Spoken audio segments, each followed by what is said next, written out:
मुझे तलाक नहीं चाहिए। एक महिला अपने पति को तलाक दे रही थी।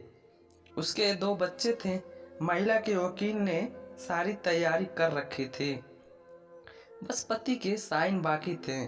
पति ने वकील से एक अनुरोध करते हुए कहा, मुझे पता है कि अब मैं अपनी पत्नी और बच्चों से जीवन भर के लिए दूर होने जा रहा हूँ।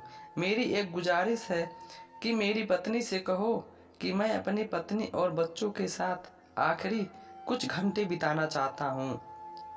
वह बच्चों को कल कोर्ट में ले आए, वहाँ से मैं उन्हें अपने साथ ले जाऊंगा।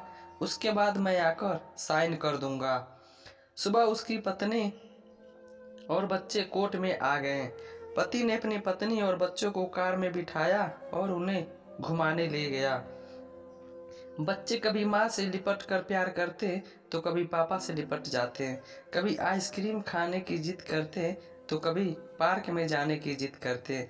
उनके पापा ने उनको आइसक्रीम खिलाई, उसके बाद होटल में ले जाकर अपने हाथों से खाना भी खिलाया और अपने बच्चों को देखते हुए उसके आंखों में आंसू भी छलक रहे थे।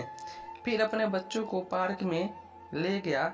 वहां जाकर बच्चे खुशी से खेलने लगे और साथ ही अपने माता पिता से लिपट जाते और माता पिता भी उनसे प्यार करते थे। फिर पापा ने अपने बच्चों और अपनी पत्नी के लिए ढेर सारे गिफ्ट खरीदे और बच्चों को कार में बिठाकर कोर्ट की तरफ चल पड़े। बच्चे अपने पापा से कहने लगे, पापा पापा, हमें नानी माँ के घर नहीं जाना, हमें अपने घर जाना है। माँ से कहो ना कि वो हमें अपने घर ले चले। काफ़ी समय बीत चुका था और वकील बार बार फ़ोन कर रहा था कि कोर्ट बंद होने वाला है, तुम लोग जल्दी से आ जाओ, मुझे भी अपने घर जाना है। मगर पति का अपनी पत्नी और बच्चों से बिछड़ने का मन नहीं कर रहा था। पति की आंखों से आंसू बहने लगे। बेटी ने देखा तो फौरन पूछा, क्यों रो रहे हो पापा? पिता ने कहा, नहीं, मैं नहीं रो रहा हूँ, मेरी आंखों में इससे कुछ चल गया है। रास्ते का सफ़र बड़ी जल्दी खत्म हो रहा था और ना चाहते हुए भी कोर्ट पहुंच गए। बच्चों ने कहा, हम कहाँ जा रहे हैं? ये हमारा घर नहीं है, हमें अपने घर जाना है, और रोना शुरू कर दिए।